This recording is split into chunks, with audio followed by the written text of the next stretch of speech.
Welcome to the 48 Laws of Power to Get Princess Treatment Part 2. If you haven't already read Part 1, where we go through the first 24 laws of power and how to use them to get princess treatment, go back and watch that one right now or continue watching this one. And as I said in Part 1, this video is specifically about strategy and how to position yourself as someone who deserves princess treatment. Some of these laws you might think, oh, I don't want to do that. That's too much. That's not who I am. This video is not about you being your whole full self. This is about you using strategic measures to get the life that you truly want so that in the long run, you can be everything that you want to be and more. And you will never have to compromise it because you got princess treatment, you got the provider man. Now you have the money and the resources and the time and the energy to be able to be the woman that you truly want to be. So let's start off with law number 25.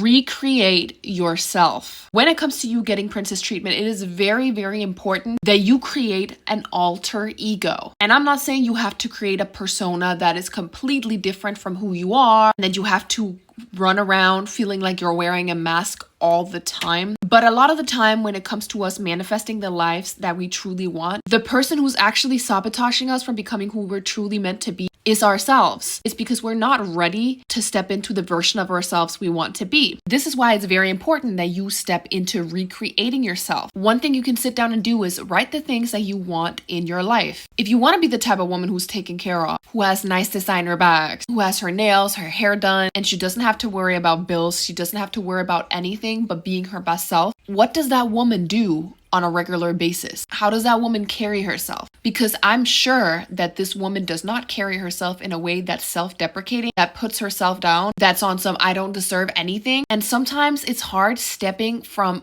who you are into who you're meant to be, unless you kind of treat it as if it's an avatar or a persona that you're having fun with trying out. Kind of like if you were granted a specific role in a play. You have to create an image that demands attention. And this is in terms of feminine energy, looking beautiful, looking gorgeous, looking taken care of. Because the only way you're ever going to be taken care of is if you look taken care of. You have to step into the version of yourself you want to be before you actually achieve that life. That is how manifestation and the law of attraction works. So if you want to be the type of woman who's taken care of, you just have to look taken care of. You got to carry yourself like you're taken care of. You can't be talking about how broke you are, how hard you have it, how this and this person did this to you in your past relationships, whatever. You have to create a new identity, and you have to act as if the audience sees that you're acting like your old self, they're going to give you a really, really bad review in whatever paper this play is going to be reviewed in. This is the role you've been dreaming about getting. So now you have to act that way. And some people might say, well, that's masking. I'm not going to mask my true self. First and foremost, if you're happy with the life that you have right now, go ahead, do the things that you're doing. But if you clicked on this video, it's clearly because you want more. So you're going to have to be strategic. You're going to have to do some strategic masking. And strategic masking is way, way different than masking for maintenance, masking just to get by, just to feel like you're not offending anyone, like you're being a good person. Strategic masking, on the other hand, is about you stepping into the version of yourself that you want to be so you can elevate your lifestyle, elevate the life that you live, make you have more time and energy so that in the long run, you won't have to mask at all. And this is why, first and foremost, when it comes to recreating your new identity, you have to focus on your looks because your looks are much, much easier to mask. They're much, much easier as a way to signal the life that you truly want than your personality. Because a beautiful woman, she can do whatever she wants. She can hop, she can sing, she can dance, and she can act like she doesn't understand any social cues ever. Because if she looks taken care of enough, people are going to assume that that's just a part of her having the privileges that she is entitled to. So it's going to come off in a positive way, especially if you're someone who's neurodivergent. If you're someone who has a really hard time masking your looks is going to be the key because it's going to signal that you have standards and you're not going to compromise yourself because you're used to having a specific lifestyle. So you actually being your unmasked personality self is going to go very, very well hand in hand with you being a very, very beautiful woman who takes care of herself with her looks. Law number 26 is keep your hands clean. It is completely normal to make mistakes. Every single person makes mistakes in their life. But if you want to have power when it comes to getting princess treatment and getting the life that you truly want, it's much more about how you deal with your mistakes than the type of mistakes that you make. This is why it is very, very important that you do not run around and apologize to everyone. And especially women have a tendency to apologize for every little thing that they do because they're afraid of coming off bad or wrong. And you know what apologies actually do when it comes to men? Apologies open men up to seeing you as someone who's willing to take on the dirt for them. So it's very important that when you make mistakes, you don't rush around and apologize for them. I mean, of course, if you step on some grandma's foot in the subway, apologize to the lady. That's not what I'm saying. When it comes to you using this law, keeping your hands clean and getting princess treatment, it has much more to do with you coming off as someone who's already a little bit flawed. So that you keep your hands clean by already looking like someone who doesn't have everything figured out. And I'm not saying you have to run around and be on some, I can't figure anything out. I don't know how to do anything. I'm a damsel in distress. No. Because that's going to attract more negativity and it's going to get you treated way worse because you're treating yourself way worse. You're hoping that people will treat you better by making yourself look worse. That's not how it looks. It has more to do with you generally coming off as if there's certain things that might not come second nature to you. This is where it's an incredibly powerful tool to make those around you seem more powerful than you by being curious, asking them questions. And then whenever something goes wrong in your life or there's something you feel like you made a mistake with, they're not going to see you as someone who's completely perfect, and they might overlook that mistake because you already made it clear that you're not someone who's striving for perfection. You're comfortable with the fact that you're not perfect. You're a really pretty woman and maybe you don't know everything in the world. That's okay. That lets their guard down, and then whenever you make a mistake, they're more likely to take your side in whatever mistake you made because they will never want to not take your side if you're someone who makes them feel good in your company. They're going to be like, of course, it wasn't that big of a mistake. I know you don't want to do stuff like that. And that way you keep your hands clean.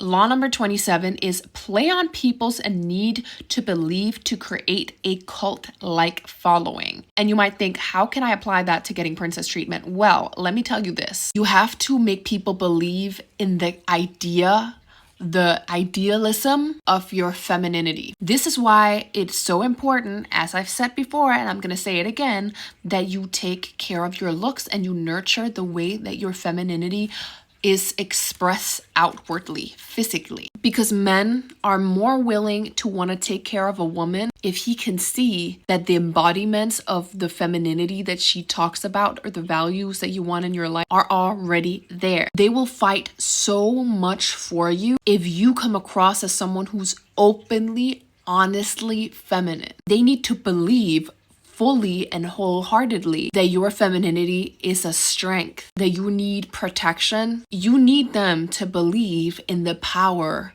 which is you. This is why it's also very important that when you meet a man, you never ever share with him things that went wrong in your past relationships, because it's important that you come across as someone who has already been adored. And I'm not saying that in the long run you can't share with him things that have happened and you've experienced when you get very close to him. That's a different story for a different time. But when you meet someone, it's important that you come across as someone that people already believe in, that this is the type of life that you're used to getting. It's kind of like when you follow a girl on Instagram and you look through her whole page and everything that she's posting is her on holiday, her with her nice bag, her looking absolutely fabulous. When you go look at her page and you're trying to date this girl, if you're a guy, you can kind of tell the standards she's used to getting. This is how you should come across in real life too. And of course, you can also do that with your social medias if you want. It's actually a very powerful thing to do. But I can very much recommend for you to start over on your social medias, which has a lot to do with the whole recreating yourself, creating a new identity for yourself, because you will feel much more stronger in reinforcing that feminine identity that you're creating for yourself if you're creating it from the bottom. But at the same time as you not coming off as someone who's desperate and has had bad situations happen to you, it is also very important that you keep things vague when it comes to the life that you're used to. You can't be on some, well, my ex-boyfriend used to give me this and this and this and that. You're going to come off as desperate, and you're not going to come off as someone who's actually used to the type of life that you truly want to live. That's why it's important for you to come off vague. This is why it's a really great idea to be good with your words. Maybe you and the guy you're on a date with end up talking about future. Oh, what would you like to do in the future? This is where it's very important that you tie feelings into it. I really love nurturing my environment. It makes me feel so inspired to take care of those around me. I truly feel my best when I'm around a man that makes me feel truly relaxed. And I can't wait to show a man like this the love that he deserves for taking care of me the way that truly makes me happy. You have to speak light and life into a man so that he feels inspired to take care of you. This is also where it's very important for you to make sure that you look the part, because a guy's not going to be able to buy this idea that you're trying to convey by describing the life that you truly want if you do not look like the type of woman who deserves that life. And everyone today is very caught up on this whole idea of authenticity. I should be able to wear my Uggs and my sweatpants. I'm not going to do my hair and do my makeup for someone. You have to do it for you. You have to show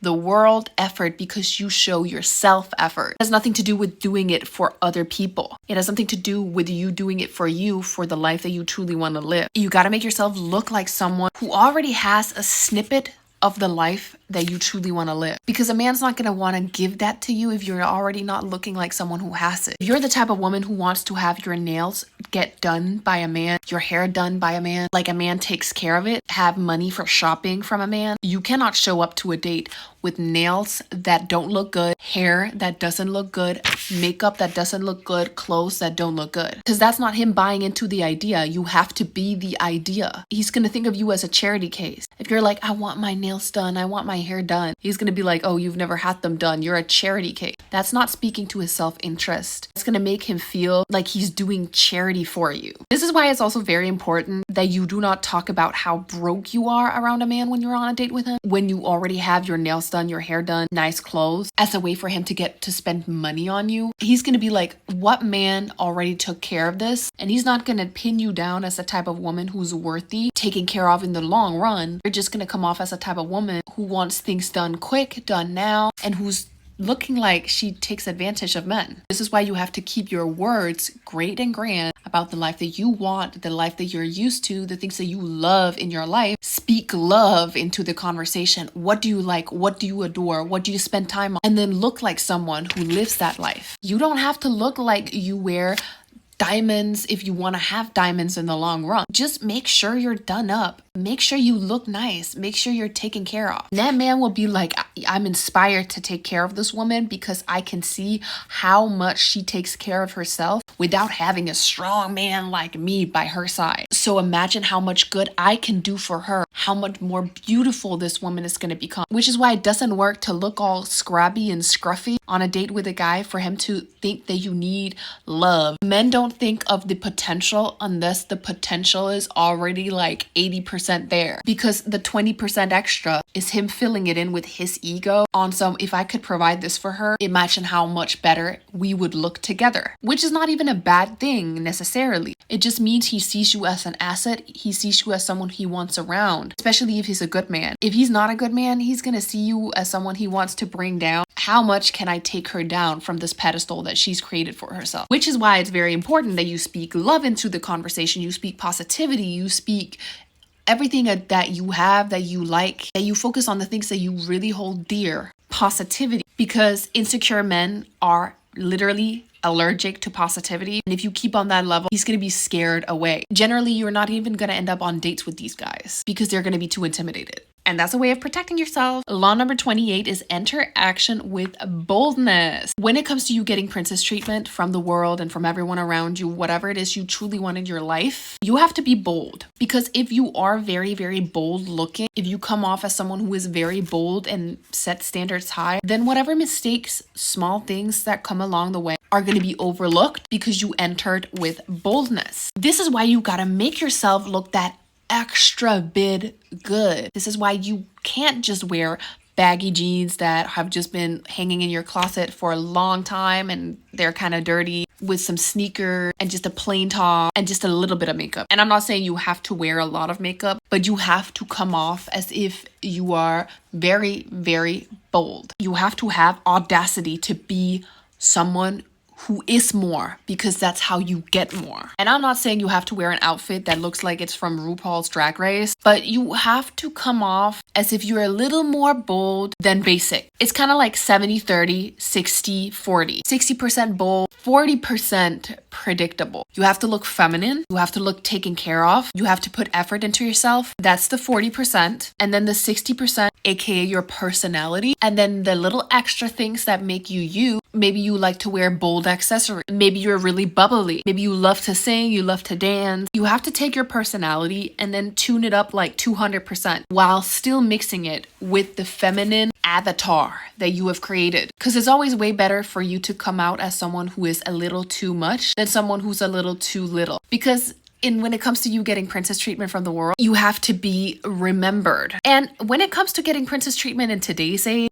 it's actually pretty easy to be remembered because a lot of people are not very feminine looking. A lot of people wear baggy jeans, wear Uggs, wear sweatpants. They don't put that much effort into themselves. So the bold act you could do about tuning into your personality 200% is literally just you tuning in to looking that extra bit diva. Because if you truly want a princess treatment lifestyle where a man takes care of you, you gotta act like the diva you wanna be. You gotta act like the desires you have. Diva is the female version of a hustler. Basically, you have to act like your desire. If the desire that you have was here right now, if you had what you desired, how would you act? If you're used to getting princess treatment, how would you act? And I'm not saying you have to be arrogant. Absolutely not. You should absolutely still have manners. But people are going to think you're arrogant when you know you deserve more anyways. So you better just get used to that. Get used to people thinking you're too much. Get used to people thinking you're mean. Get used to people thinking you're a narcissist. That's normal when you want to get a life that's better. That's normal when you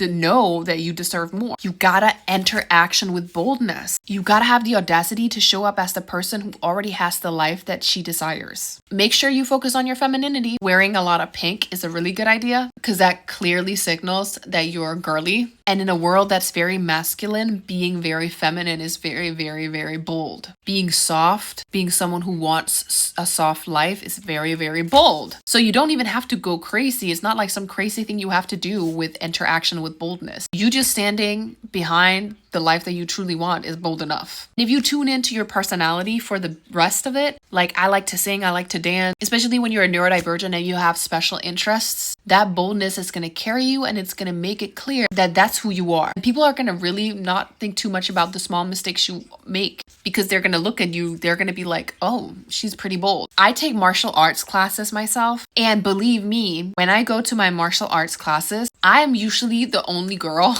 But when I go in there, I have my little handbag, I have my fur coat, and then I have my gym gear under, and I have my makeup, I have my earrings, little cute earrings, and I have a little headband, I have my hair out. I enter this martial art class that is mainly just big dudes fighting each other with my nails done, my hair done, my makeup done, my little earring, my fur coat, and my handbag.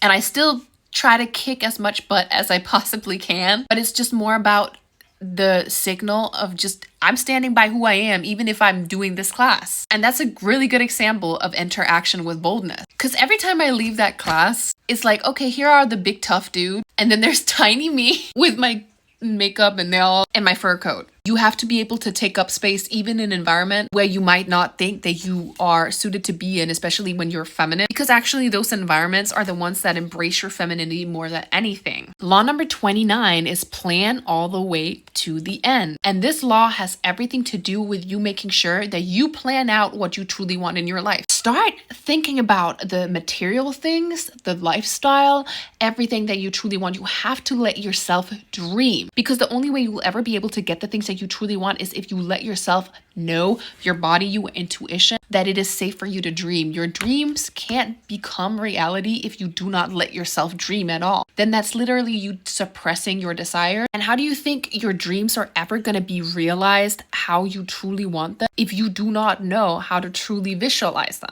You need to sit down and you need to do the vision boards. You need to go on Pinterest and look at bags. I want this bag. I want that bag. You draw yourself as the version of yourself you want to be. Draw yourself with the handbag that you want. Photoshop yourself into a picture of the life that you truly want. Go look at videos of people that are doing the things that you want to do.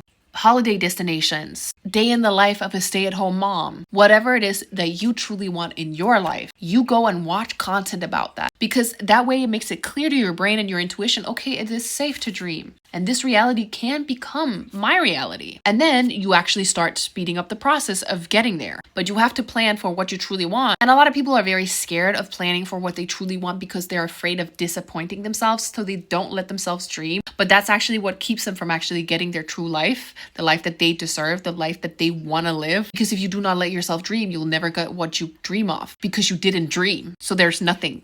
You have to plan what you want for that to be actualized. And that's not you letting yourself down if it doesn't happen the first second that you dream of it. It's a process. You don't have to think about the how. You just have to think about what you want. Say to the universe, I want that. You have to be clear about what you want, and then you have to release it into the certainty of the universe. And then the universe will get it moving for you, as long as you just make sure that you show up for yourself every single day. Law number 30 is make your accomplishments seem effortless. Again, this is why you gotta look like what you truly want in your life. And this is why when you want certain things in your life, maybe you're someone who gets your nails done every single month. Maybe you want to have your hair done. Maybe you want to have a big collection of bags. Maybe you want to be a stay-at-home mom with all of your kids. Whatever it is you truly want to do with getting princess treatment from society, you have to make the things that you've already achieved, the princess treatment that you already give yourself, seem effortless, or else people won't make an effort towards you. You doing your makeup every single day, that should come off as effortless. You should never be complaining about the fact that it takes a long time for you to do your makeup. It takes a long time for you to do your hair. You hate to do spot treatments for your skin. The maintenance you do for yourself, the effort that you have to put into yourself has to come off as effortless. And you might think, well, if people don't know how hard I worked for this, then they're not going to see how much I deserve more. Yeah, they will. Because when you embody it like it's effortless, it's going to become an effortless thing for other people to give what you truly deserve to you. Because you're used to it. You embody it. You embody it without having some type of feeling about, oh, people need to see how much I worked for this. If you go on a date with a guy and he's like, wow, that's a nice bag you have there. Also, first and foremost, if he asks that's a weird question to ask. Keep an eye out for that. And you're like, yeah, I worked like 8 hours and a little more to just be able to afford half of it. He's going to be like, oh, so you're one of those girls who's trying to be competitive. You're trying to show how much you do to make yourself a better version of yourself. And that's going to make you seem sour. It's going to make you seem less grateful for the type of life that he might be able to provide for you. And it's also going to come off as if you're someone who might tell other people how hard he does this and this and that for you. When you're talking to other people, when you do get to live with him, you're his wife and he spoils you. And he doesn't want a type of woman who's telling other people, he worked this hard for me, because that's going to come off as if there's something you don't get in your life, like you are searching for some type of validation from other people. A healthy man is not going to want you to run around to other people and be on some, this guy did this for me, this guy did that for me, my husband did this for me. That is you literally trying to get people to applaud you for you getting the life that you want. You should applaud yourself, of course, but you need to come off in a soft way, as if, oh yeah, that's my bag. Yeah. Oh, I really, really love this bag. But you know what? I actually have another bag. I was a little bit in doubt about whether this bag or my other designer bag was going to go with my outfit. Don't say it's a designer bag. Just say this bag or my other bag. Or actually, I've been really looking to get this type of bag, but I can't decide between what color I want to get it in, because I think, I have so much clothes in my closet. I just always want to make sure that my outfits have the right bag for them. But at that point, I could just get more bags, I guess. And I'm not saying you have to make the whole conversation about bags, but just make it seem effortless. Make it seem playful. The things that you get in your life, you having your nails done, it's not something to talk about. It's not something you need to go into detail with. You don't need to really talk that much about it. And if he tries to talk about it, just make it playful. Get onto another topic. He needs to see that you're done up, you look good, hot, like the perfect version of who you are, because you are perfect, while you being able to have a conversation about something completely different. If the only thing you can talk about is how I got this bag, I got my nails done, I got my hair done, I go on this vacation, I go on that vacation, like I have and have and have, I take and take and take, then that's not very substancy. That's not you having that much substance, and it's not going to come off as effortless. It's going to come off as if you're trying to show yourself off. Like if that's what actually matters when it comes to your value as a person. That's why your accomplishments have to come off as effortless, because then he's going to want to give you more, because it seems like that's just what you're used to getting. That's why it's very, very powerful to come off as a little ditzy sometimes, especially if you're a woman. Very curious, asking about his interests. Of course, not being on some, oh, so what do you like and what do you like? No, just being more focused on being in the now, being in the conversation, than trying to show off all of your efforts, because trying to show off all of your efforts is very masculine. And that's definitely not what we're trying to go for when it comes to using strategy and getting princess treatment. Law number 31, control the options and get others to play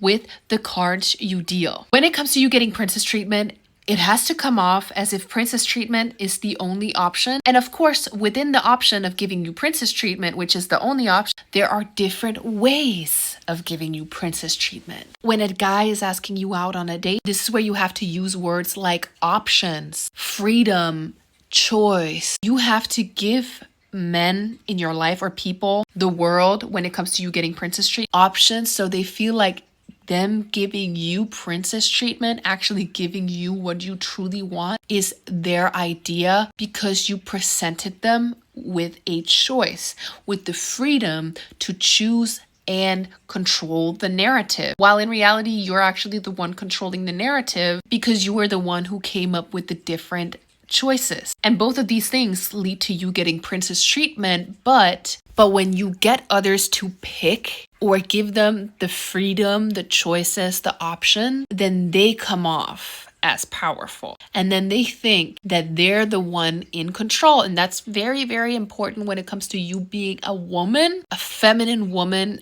who has a masculine man who takes care of stuff. Because a masculine man wants to feel like he's the one who's playing the cards, which is why you have to kind of like make it seem like you're in the passenger seat. And I'm not saying you have to ask this guy, oh my God, I can't pick between this pink and the other pink lipstick. It's more to do with you being playful with the options you present to him, making it seem like you really truly need his help so that he's gonna take action. Because men fall in love with women over the actions and the way that they put in effort towards them. Women fall in love through oxytocin, which is the happy hormone, but men fall in love through vasopressin. And vasopressin is the stress hormone. And this doesn't mean you have to stress him out. This means you have to get him to solve things for you. And this is where you have to give him the idea that he's dealing the cards. Can you help me out with this? I'm actually not sure whether I should do this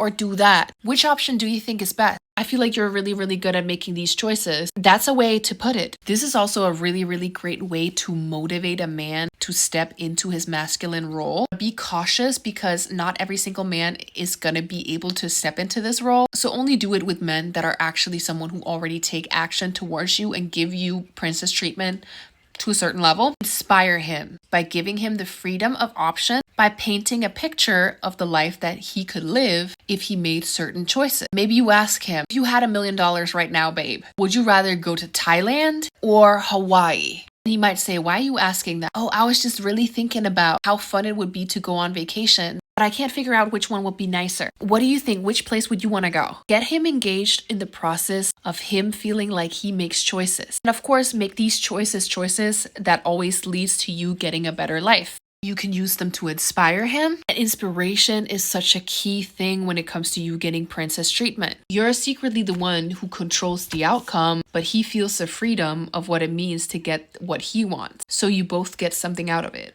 Law number 32 is play to people's fantasies. And this one is especially powerful when it comes to getting princess treatment, which is again why you need to step into that feminine exterior. People want to believe in something. So it's important that you come off as someone who already kind of embody the life that a man or those around you truly want to live by just having you around them. This is why it's very important that you're very positive. I'm not saying you can't be negative at all. Of course not. That's something you can do around a partner that you trust, that you've been with for a longer time. But when it comes to you leveling up and getting the life that you want, princess treatment from the world or men or whatever, you have to play to that fantasy of you being this incredibly beautiful, amazing woman. You have to believe in yourself, your dreams, your vision for yourself so much that it is so unshakable that anyone who's around you can smell it on you. They can literally feel it from you just walking into the room, so that people are motivated and they're inspired to take action when they're around you, and they don't think too much about everything else they got going on, that you are the one who drives them. This is actually very, very powerful feminine energy. This is what keeps men working hard for their wives, because the energy they have, the nurture, the growth that a woman can provide to a man is something that will make a man want to do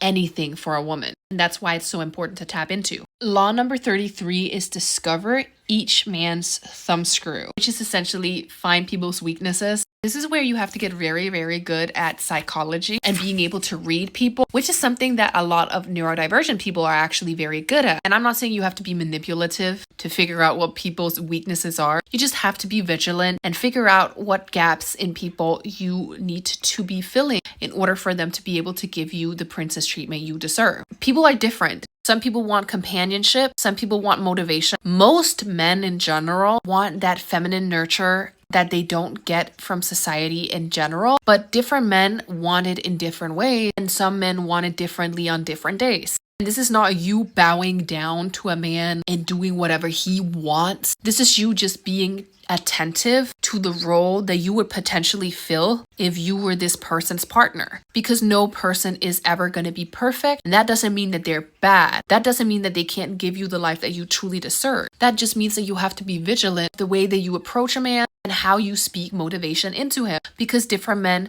get motivated by different ways of talking to him, by different ways of you being around him. The same way that your love language is different for someone else's. That's not you changing yourself for someone else. That is you being a partner. That is you understanding that someone else feels love in a different way that you do. And this way, they're going to start trusting you more if you're someone they can tell would be able to fulfill their needs in the long run. And who's someone who makes their weak points seem less weak when you are with them, because when you are not with them, they're going to feel weaker. They're going to feel like they don't have what they're used to having, that incredible energy that they're used to having around them that motivates them, that makes them feel less weak. They don't have that when you're not around them. So they're going to want to have you around. They're going to want to spoil you. They're going to want to take care of you because you give them what they don't have and that they can't create for themselves. Number 34, be royal in your own fashion. Act like a king to be treated like one. You gotta act like a queen if you want to be treated like one. You have to carry yourself like a woman who already gets the treatment that you truly want. If you come off as disrespectful or someone who's just like every other person, people are going to start disrespecting you. That's why I always say that it's very important that you carry yourself politely, but with discernment when it comes to your standards and boundary. That's exactly what a queen would do. A true queen, a queen who is respected by her people, who gets treated like the queen she is not a woman who is spiteful, who swears at people, who comes off as she's just another person. She has to differentiate herself. This is a marketing thing. This is a marketing strategy, actually. It's marketing yourself. You have to market yourself as a queen for you to be seen, to be able to be treated like one. A queen respects herself and she inspires the same thing in other people. You have to carry yourself confidently, self-assured, like the stuff you're used to getting is what you're used to getting. You have to come across as regal, not arrogant. Some people will see the regal as arrogant no matter what, but it's just more about you being polite but setting your standard. And if people don't agree with that, that's fine. You'll move on. Another thing when it comes to this law specifically is give a gift of some sort to those above you. This is a strategy of those who have a patron. By giving your patron a gift, you're essentially saying that the two of you are equal. When you are trying to find a provider man, when you're trying to make the world treat you as the princess you are, it is very important that you understand that it's not all about taking. Because if you're just taking, you're going to seem like you're someone who's not worthy of the life that you truly want to live. So this is where it's very important that when you date a guy, you give him a gift. And I'm not saying you have to go out and splurge on something crazy the way that he does to you and the way that he takes care of you, but you just have to make sure that you give him a gift of value that represents him and that represents what he wants to represent to you. That way you close the gap between you and the man that you want to be with, and you make it clear that you guys are on the same level because he sees you giving a gift of appreciation to him, even if it's not that expensive, is you showing that you see you and him as being equals. Him still being someone who can provide more for you, but you see you two as a team, which is why it can be a really, really nice gesture for a man that you've been with for a while, that you've been dating for a while, to bring him a gift that represents him. If he's someone who's really into sports, bring him a hat with that sports team that he might have never bought for himself. Bring him something that he would never have gotten for himself to show him that you really care, because it shows that you are actually someone who is ready to take on this role of being his queen. And this is not the same as you literally going out and buying him a bunch of stuff to prove to him that you're someone who can provide. No, that's still his role. But it is you saying that you trust in him providing for you so much that you have had the time to see his true self. And now you can give him this gift.